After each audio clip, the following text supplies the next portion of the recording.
Grace Maddox never imagined that buying her dream home would turn into a nightmare. When she first saw the property, nestled on the edge of a quiet cul-de-sac with a stunning view of the valley below, it felt like fate had finally handed her a break. After years of working tirelessly, saving every penny, and sacrificing vacations, nights out, and even a social life, she had finally secured a place she could truly call her own. The house, a modern single-story structure with wide windows and a spacious backyard, needed some work, but that was part of the appeal. She wanted to build something, make it hers from the ground up. What she hadn't expected was that her biggest obstacle wouldn't be renovations, finances, or even the endless paperwork. It would be her neighbor. She first met Don Coleman on moving day. He had that kind of presence that immediately made her uneasy, though she couldn't quite put her finger on why. He was in his mid-50s, tall and solidly built, with weathered skin and an air of authority that suggested he wasn't used to people telling him no. He had stood on his side of the fence, watching as the movers carried boxes inside, his arms crossed, his gaze unreadable. Eventually he sauntered over, offering a stiff handshake and a forced smile. "So, you're the new owner," he said, his voice deep and oddly formal, like a landlord surveying a tenant rather than a neighbor welcoming someone into the community. Grace had smiled politely, introducing herself, but Dawn's eyes flickered past her, scanning the house and yard as if assessing what had changed. "This house has been through a few owners," he added, his tone neutral but with a hint of something darker beneath. "Let's hope you last longer than the last one." It was an odd thing to say, but Grace had brushed it off. Maybe he was just one of those people who had a strange way of making conversation. She had thanked him for stopping by, but Don lingered, shifting his weight slightly before nodding toward her backyard. "You plan on keeping that wall?" he asked. It took her a second to realize what he meant. The property sat on a sloped lot, and the retaining wall, made of thick stone and reinforced with concrete, was necessary to prevent erosion. It wasn't just a cosmetic feature, it was essential for stabilizing the land. "Yeah, of course," she said, frowning slightly. "It's structurally sound, and my inspector said there's no issue with it." Don let out a short chuckle, though there was no humor in it. "You might want to rethink that," he said, and for the first time there was something unsettling in his tone. "That wall has caused problems for years. Water runoff, shifting soil. I've had my share of trouble because of it." Grace didn't like the way he said it, as if it were her responsibility to fix something that had clearly existed long before she even set foot on the property. "Well," she said carefully, "I had professionals look at it, and there are no concerns. It's not going anywhere." Don's smile thinned. "Yeah, we'll see about that," he muttered before turning and walking away. That had been their first interaction, and from that moment on, the tension between them had only escalated. At first it was small things. She would catch him standing by his fence, watching her work in the yard, his expression unreadable. If she waved, he wouldn't wave back. He never outright confronted her, but there was an air of silent disapproval that seemed to follow his every move. Then came the complaints. He filed multiple reports with the local housing board, claiming her retaining wall was causing property damage, even though there was no evidence to support it. She had engineers come out to verify the structure, and every single time they confirmed what she already knew: it was fine. But Don wouldn't let it go. Then things started to get strange. One morning, she woke up to find deep scratches on the stone surface of the wall, like someone had taken a tool and tried to chip away at it. She reported it to the police, but without evidence of who did it, there was nothing they could do. Another time, she came home to find small piles of dirt and gravel mysteriously dumped near the foundation, as if someone was trying to make it look like the wall was failing. One evening, as she was locking up, she spotted Don standing at his back porch, arms crossed, watching her again. This time, when she met his eyes, he didn't look away. Instead, he smirked. "Funny thing about walls," he said casually, loud enough for her to hear. "They don't always last as long as you think they will." Grace felt a chill crawl up her spine. She wanted to tell herself she was being paranoid, that he was just a bitter old man with too much time on his hands. But the next morning she found a brick dislodged from the base of the wall, something that wouldn't have happened naturally. Someone had done it on purpose. She was done ignoring it. She documented everything, took photos, and reached out to a lawyer. When she confronted Don about the damage, he only smiled, his expression cool and dismissive. "I have no idea what you're talking about," he said smoothly. "But if I were you, I'd think twice before making accusations. This is a small neighborhood. People talk." There was an unspoken threat in his words, and for the first time, Grace felt genuinely afraid. This wasn't just about a property dispute, this was personal. Don wasn't going to stop, and she had the sinking feeling that things were only going to get worse. As the sun set that evening, she stood by her window watching Don's house. His lights were on, but his curtains were drawn tight. She had the eerie sensation that he was watching her too, hidden just out of sight. Something was coming. She could feel it. And whatever it was, she wasn't sure she was ready. Grace had always been a rational person, someone who didn't let emotions cloud her judgment. She wasn't prone to paranoia, nor did she believe in overreacting to minor inconveniences. But as the days passed, she found it harder to ignore the growing unease in her chest. Don wasn't just an aggressive neighbor with a grudge, he was methodical, deliberate, and worst of all, he knew exactly how to make her life miserable without leaving any traceable proof behind. The damage to the retaining wall had been frustrating, but she had been able to document it. What really started to disturb her were the things that couldn't be so easily explained.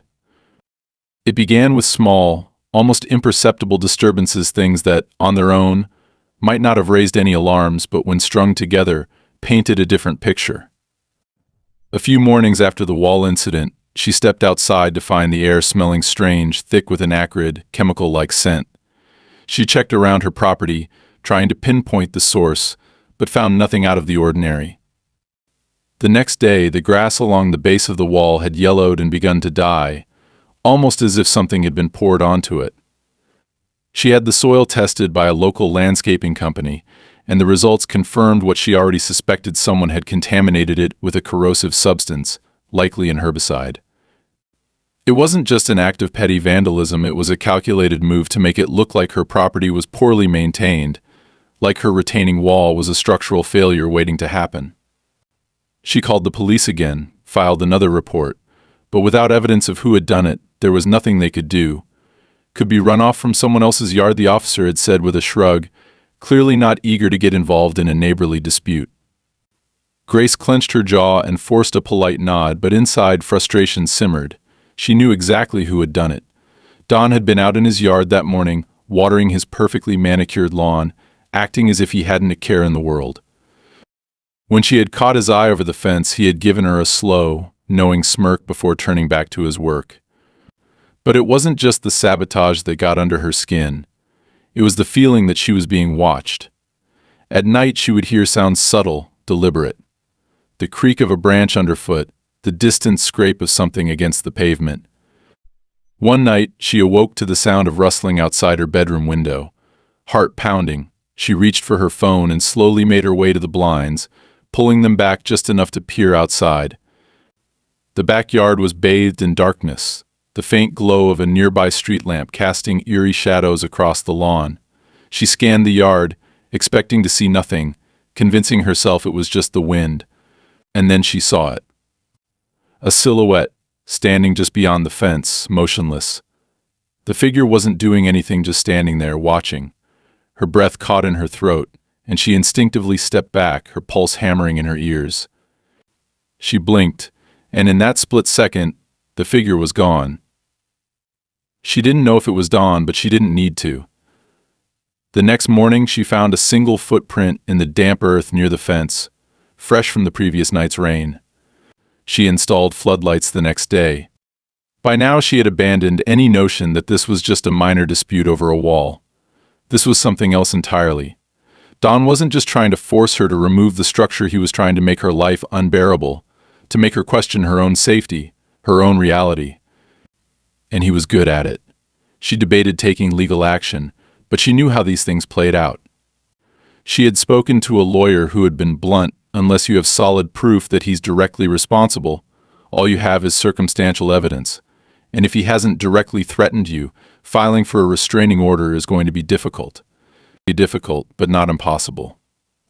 She started documenting everything. Every noise, every disturbance, every interaction with Dawn. She kept a meticulous record detailing dates, times, and descriptions. She printed out photos of the footprint, the damaged wall, the poisoned grass. She wasn't just going to sit back and let this continue, she was going to fight back, but she was going to do it the smart way. She wasn't going to give Don the satisfaction of seeing her rattled. She wasn't going to let him think he had won, but Don wasn't done yet. A week after the poisoned grass incident, she came home to find something waiting for her on her doorstep. A single brick, identical to the ones used in her retaining wall, placed neatly in the center of her welcome mat. No note, no explanation, just the brick. It was a message. She stared at it for a long time, a deep, cold dread settling in her stomach. It wasn't just a warning, it was a promise. A promise that this wasn't over, that it was only going to get worse. That night, she double-checked the locks on every door and window. She set up motion sensors along the backyard, connected them to her phone. She didn't sleep much. The next morning, she found something else.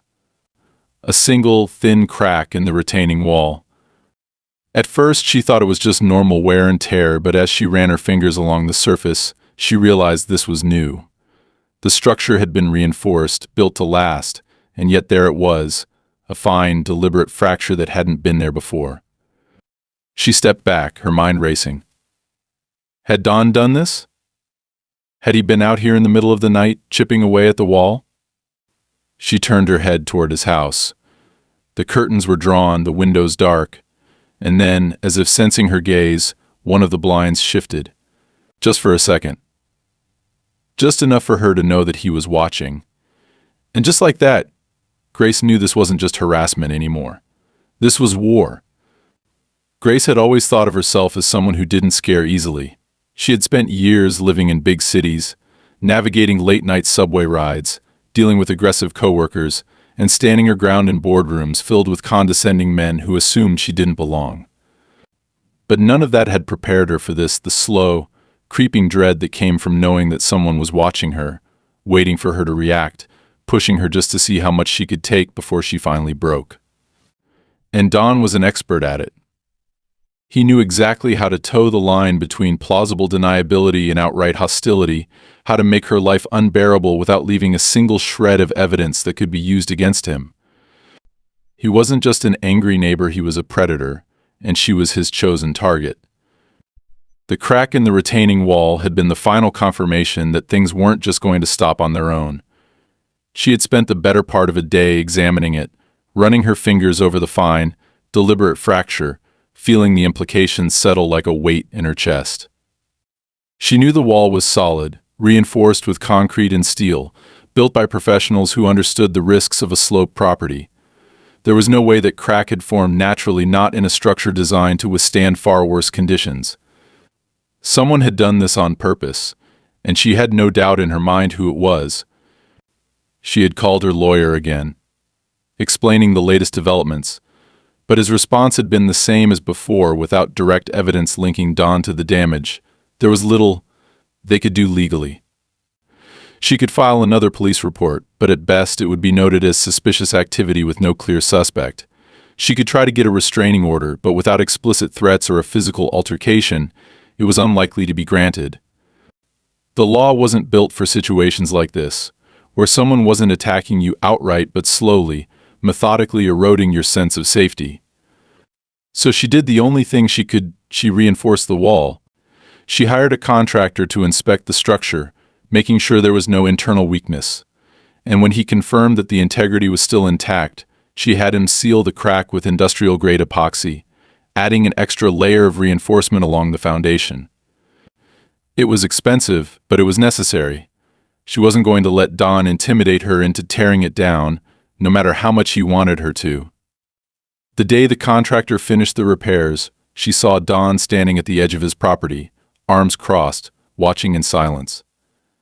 His expression was unreadable, but there was something in his posture that unsettled her, a quiet sort of anger, restrained but palpable, like a storm gathering on the horizon. When the workers finally packed up and left, she walked back inside, locking the door behind her, resisting the urge to pull the curtains shut. She didn't want to give him the satisfaction of knowing she was scared. But that night, she woke up to the sound of something scraping against metal. At first, she thought she had imagined it, that it was just part of some half-formed dream still lingering in her subconscious. But then she heard it again, slow, deliberate, the unmistakable sound of something dragging across the surface of stone. Her body went rigid, her breath caught in her throat as she strained to listen. The noise was coming from outside, near the wall. She reached for her phone, her fingers trembling slightly as she pulled up the security camera feed. The screen flickered to life, casting a soft glow across her face, and for a moment she saw nothing, just the empty stretch of her backyard, illuminated by the motion-activated floodlights. And then, just at the edge of the frame, she saw him, Don. He was crouched near the base of the wall, his hand pressed against the stone, his head tilted slightly as if he were listening to something. He stayed like that for a long moment, completely still, before slowly running his fingers over the surface, tracing the lines where the crack had once been. Then, as if sensing that he was being watched, he suddenly turned his head, looking directly at the camera. Grace felt a cold shiver run down her spine. He didn't move, didn't flinch, didn't look away. He just stared into the lens, his expression unreadable, his face half-shadowed by the dim lighting. And then, in a slow, deliberate motion, he raised one hand and pressed his index finger to his lips. A silent warning. A promise. Grace's heart pounded in her chest as she forced herself to stay calm. She reached for the phone, dialing the police with steady hands, keeping her eyes locked on the screen. But by the time they arrived, Don was gone. The only evidence that he had ever been there was a faint set of footprints in the dirt near the wall, half erased by the wind. The officers took her statement, asked the usual questions, but in the end, there was nothing they could do. "It's his word against yours," one of them had said, not unkindly, but with a hint of frustration in his voice. "Unless he actually tries to break in or physically threatens you, our hands are tied." That was the problem. Don knew exactly where the line was, and he danced on the edge of it with practiced ease. He wasn't some reckless thug acting on impulse, he was calculated, patient, and that made him far more dangerous. The next morning, she found a dead rat on her front porch. It had been placed neatly in the center of the welcome mat, its body limp, its neck twisted at an unnatural angle. She stared at it for a long time, her stomach churning, bile rising in her throat. It wasn't the act itself that disturbed her the most, it was the message behind it. It wasn't just about scaring her anymore. It was about control. She didn't touch it. She took a picture, logged it in her growing folder of evidence, and called animal control to remove it. She didn't go to Don's house, didn't confront him, didn't react. She knew that was what he wanted, to see her rattled, to watch her break. But she wouldn't give him the satisfaction. Instead, she escalated her own strategy. She reached out to a private security consultant, someone who specialized in home protection and conflict resolution. The man she hired was ex-military, quiet and professional, with a demeanor that suggested he had seen far worse things than neighborhood disputes. He installed reinforced locks, replaced her cameras with a more advanced system, and set up motion sensors along the perimeter of her property. He taught her what to look for, how to recognize signs of a potential escalation, how to prepare for worst-case scenarios without letting fear dictate her actions. "You don't need to be afraid," he told her as he finished installing a reinforced deadbolt on her back door. "But you do need to be ready." And she was. She was done playing defense. Don wanted her to be scared. He wanted her to feel isolated, vulnerable. But she wasn't going to let him win. Not now. Not ever. The morning after the power outage, Grace sat at her kitchen table, staring at the fuse Don had left in her driveway, running her fingers over its smooth surface, as her mind replayed every second of the previous night. The controlled precision of his actions unsettled her more than anything else he had done before. This hadn't been impulsive anger or petty sabotage. This had been deliberate, methodical, a calculated test to see how she would react. He had cut her power, stood in her driveway long enough to ensure she knew he was there, and then left her a parting gift, a silent admission that he had been in control the entire time. He wanted her to know he was watching, that he could get close whenever he wanted, that she was never truly safe, no matter how many cameras or security measures she put in place. She pressed her fingers to her temples, trying to push back the frustration creeping up her spine. If he wanted her rattled, he had succeeded. But she couldn't afford to let fear dictate her next move. She forced herself to take slow, deep breaths, setting the fuse down and reaching for her phone. Detective Calloway needed to know about this.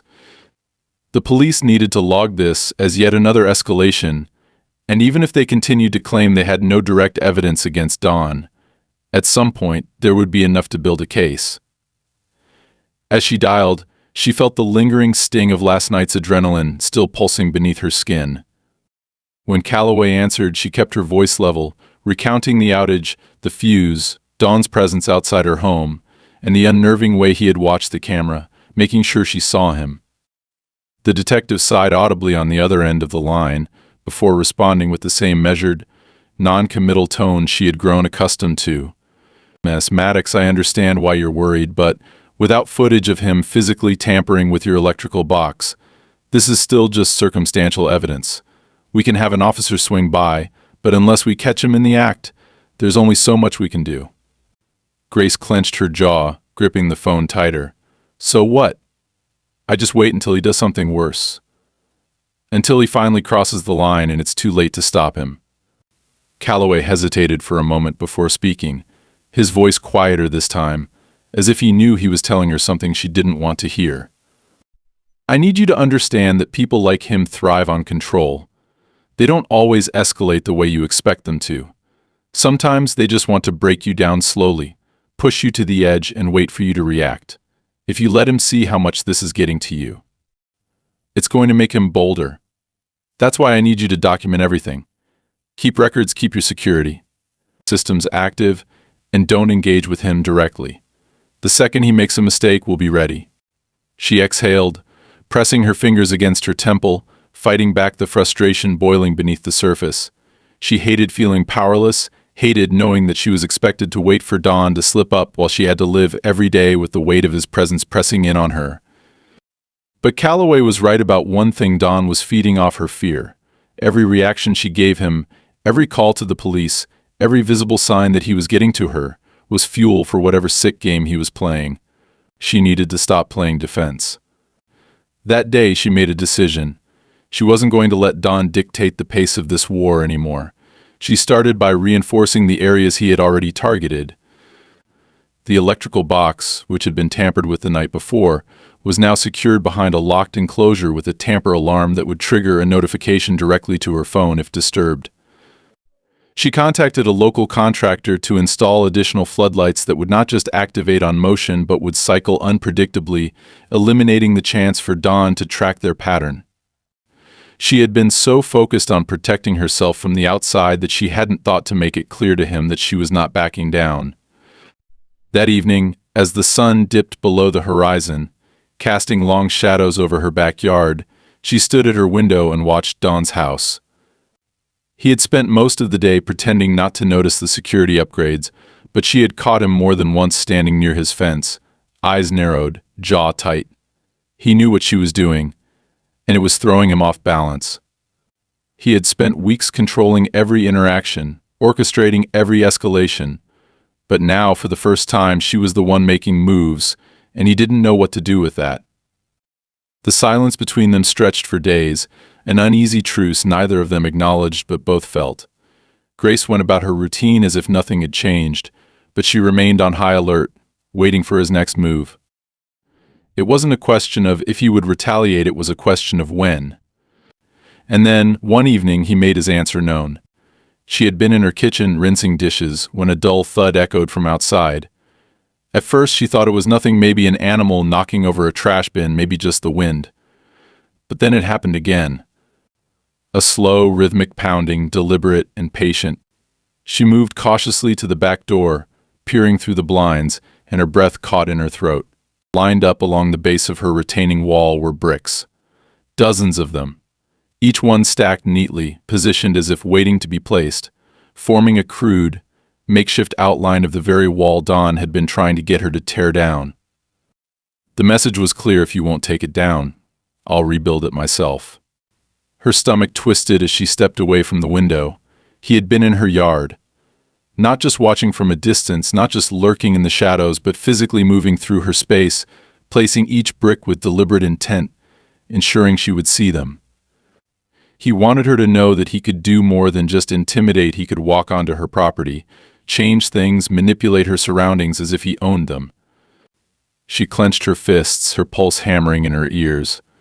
This wasn't just harassment anymore. This was possession. That night, she barely slept. Every creak of the house, every distant rustle of wind against the trees sent her nerves into overdrive. She kept the lights on, her phone within reach, her body tense with the knowledge that Don had no reason to stop. He had made his message clear. He was still in control. But he had made one mistake. In his arrogance, in his need to show his dominance, he had finally given her the proof she needed. Because this time she had caught him on camera. And now it was her turn to strike. Grace didn't waste any time.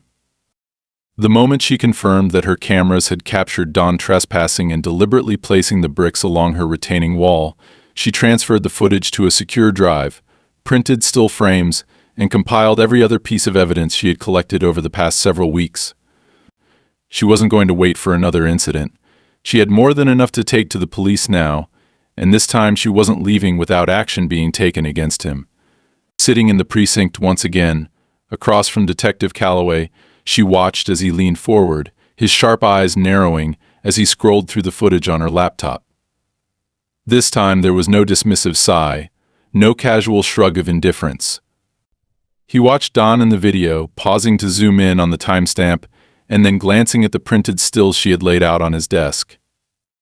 The footage showed everything: Don moving onto her property in the dead of night, carrying the bricks one by one, arranging them in a manner meant to send a message, and then stepping back to admire his work before slipping away like a ghost. Calloway exhaled through his nose and sat back in his chair, rubbing his temple. This changes things, he admitted, though his expression remained guarded. He's no longer just harassing you, this is trespassing, vandalism, and possibly even stalking, given the pattern of escalation. With this footage, we can finally bring him in for questioning. A flicker of hope sparked in Grace's chest, but she remained wary. So what happens now? Calloway hesitated for only a second before responding. We'll send officers to his house, issue him a formal warning, and depending on how he reacts, we might be able to push for charges. At the very least, we can file for a restraining order. It wasn't the immediate arrest she had been hoping for, but it was movement. It was something tangible, something real, and for the first time in weeks, she felt like the tide might be shifting in her favor. She left the station with a cautious sense of relief, but it didn't last long. By the time she got home that evening, she noticed something was off the moment she pulled into her driveway. The first thing that caught her attention was the silence. It wasn't the usual quiet of the neighborhood settling in for the night. It was a heavy, suffocating stillness that pressed against her like a weight. The second thing was the porch light. It was flickering erratically, casting broken shadows across her front steps, and the sight of it sent an instinctual chill crawling up her spine. She stepped out of her car slowly, scanning the area, her body tense. She knew she had left that light on before she left for the precinct. And then she saw another brick, this time placed directly on her welcome mat. Unlike the others, this one wasn't part of some cryptic message about her wall. It was singular, isolated, meant only to be noticed. And this time, there was something written on it.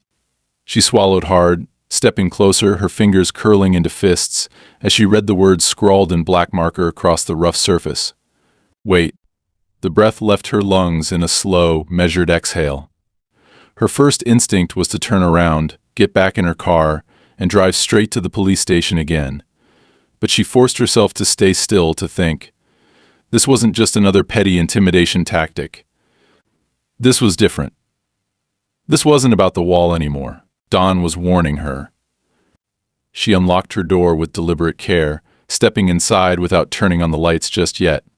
Instead, she moved toward the security panel, checking the system logs. Nothing had been triggered, no signs of forced entry, but her instincts screamed that something wasn't right. She turned on the lights then, moving from room to room, checking for anything out of place. At first glance, everything seemed untouched, but as she reached her bedroom, her stomach twisted into a tight knot. Her closet door was ajar. She knew for a fact that she had shut it before leaving. The hairs on the back of her neck stood on end as she reached for the baseball bat she had tucked beside her dresser. She nudged the closet door open with the tip of the bat, her breath shallow, muscles tensed. The space inside was dark, undisturbed. Nothing looked out of place, but the unease coiling in her gut didn't fade. Then she noticed the smell. A faint, acrid scent lingered in the air, something chemical, sharp. Not strong enough to be immediately alarming, but distinct enough that it didn't belong. She backed away slowly, her pulse hammering against her ribs. She didn't sleep that night. The next morning, she found another surprise waiting for her. This time, it wasn't a brick. It was a notice from the city, taped to her front door, informing her that a formal complaint had been filed against her property. According to the document, her retaining wall was now classified as a structural hazard and would require further inspection. She felt the blood drain from her face as she scanned the details. The complaint had been filed anonymously, but she didn't need to guess who was behind it. She drove straight to the city office, storming inside with the notice in hand, demanding to speak to someone about the sudden classification. A tired-looking clerk explained, in a monotone voice, that complaints like these were common in disputes between neighbors and that, regardless of merit, an official inspection had to be conducted before any determinations could be made. Grace fought to keep her voice steady. And what happens if they find something wrong? Even if it's baseless? The clerk barely looked up as she responded. You'll be required to demolish the structure or pay for necessary modifications to bring it into compliance. Grace gritted her teeth, forcing herself to nod. She knew exactly what Don was trying to do. He wasn't just harassing her anymore. He was trying to get the city to force her hand to use bureaucratic red tape as a weapon against her. When she got home, her phone buzzed with a notification. Her security cameras had picked up movement. Her stomach tightened as she pulled up the footage. It was Don standing at the edge of her driveway, staring at her house, not moving, not speaking. And then, without breaking eye contact with the camera, he slowly dragged his thumb across his throat. Grace inhaled sharply, every nerve in her body going rigid. This wasn't about the wall anymore. This wasn't just a dispute. Don had just made his threat very clear, and she knew, without a doubt, that the next time he came back he wouldn't stop at intimidation. Grace sat in silence, staring at the security footage of Don being led into the squad car, his hands cuffed behind his back, his expression disturbingly calm.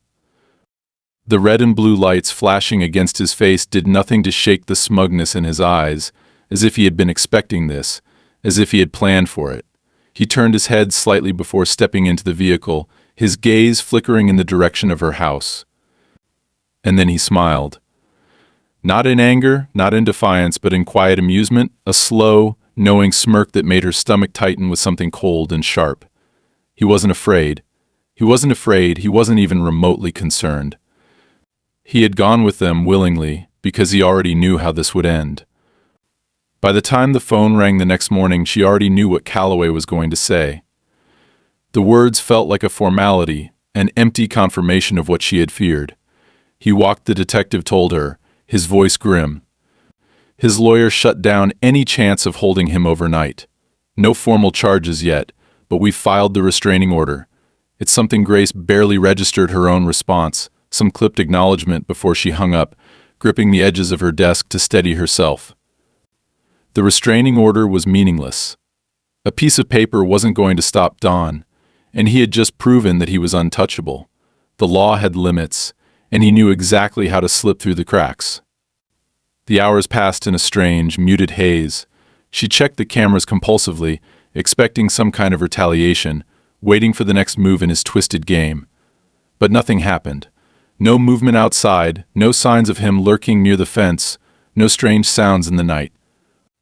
The silence stretched into the next day, then the next, an eerie absence of action that left her more unnerved than the constant harassment. He wasn't just lying low, he was waiting.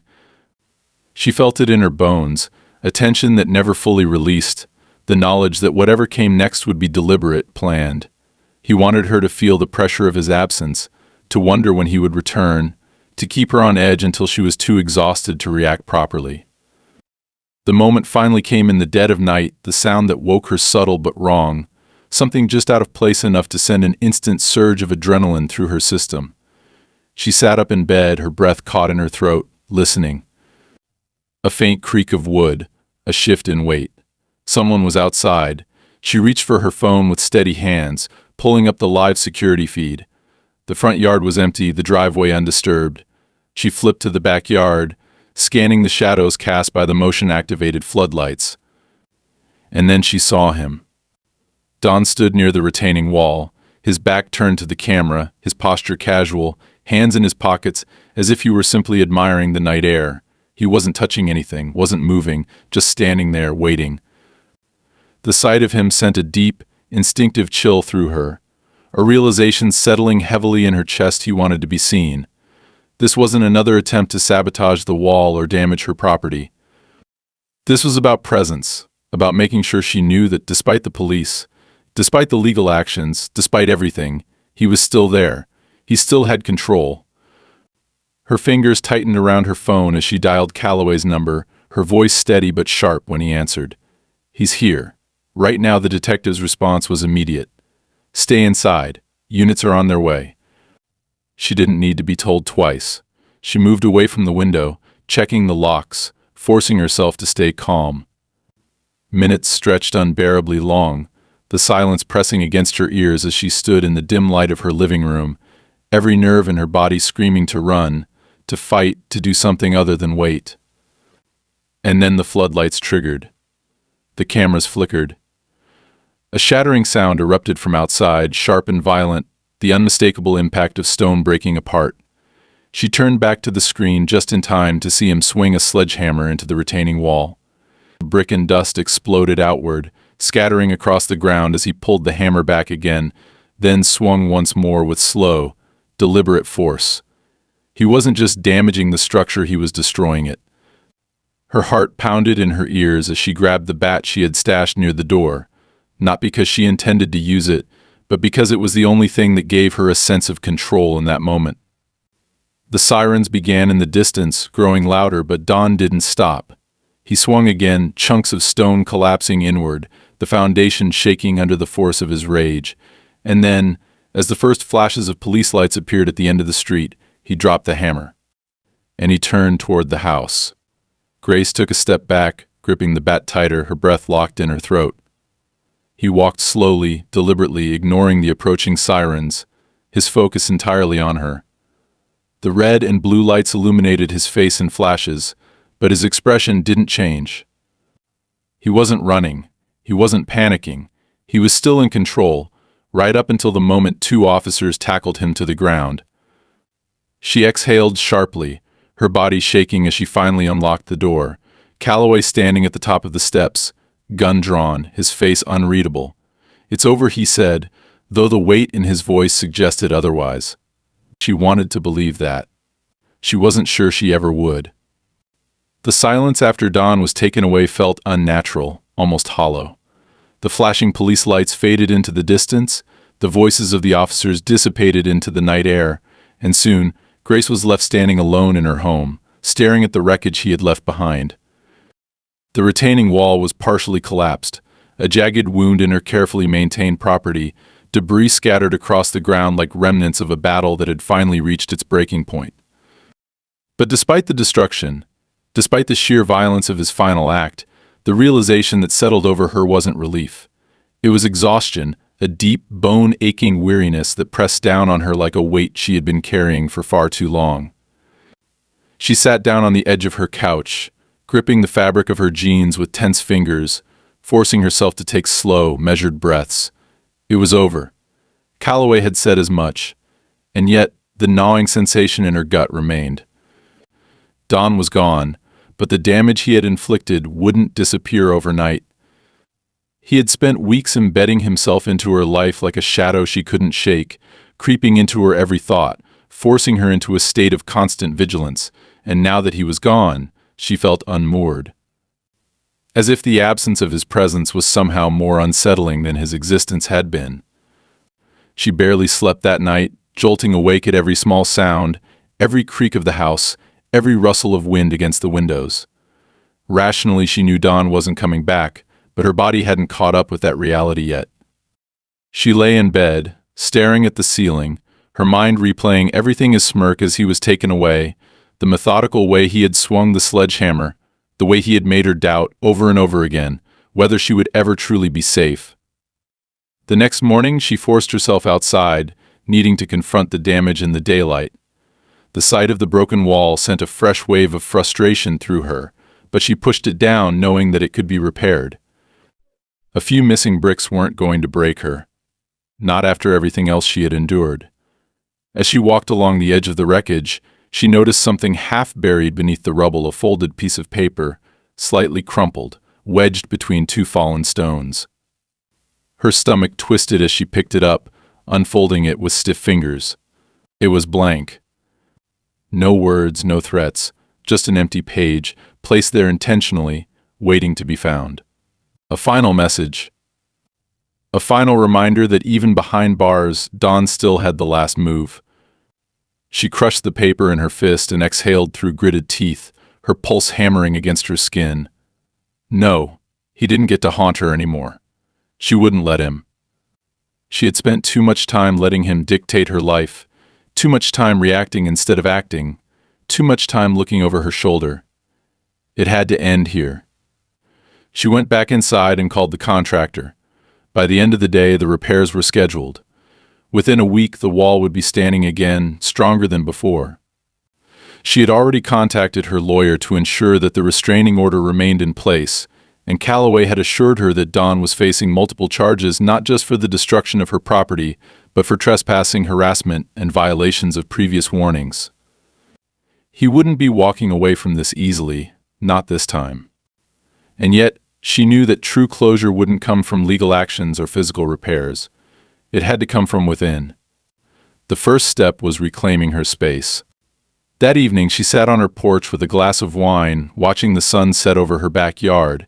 It had been weeks since she had been able to sit outside without feeling like she was being watched, weeks since she had allowed herself a moment of stillness that wasn't laced with anxiety. The air was cool, carrying the faint scent of damp earth, and for the first time in what felt like forever, she allowed herself to breathe deeply, without fear. Don had tried to take this from her, her home, her security, her peace of mind. But he had failed. He was gone, and she was still here. And she would still be here long after he faded into nothing more than a bad memory. The next morning, she went for a run through the neighborhood, something she hadn't done since the harassment began. The familiar rhythm of her footsteps against the pavement felt grounding, each stride another step away from the paranoia, from the fear, from the weight he had placed on her shoulders. As she passed his now empty house, she didn't slow down, didn't look, didn't let herself give it another thought. It was just another house. And she had already moved on.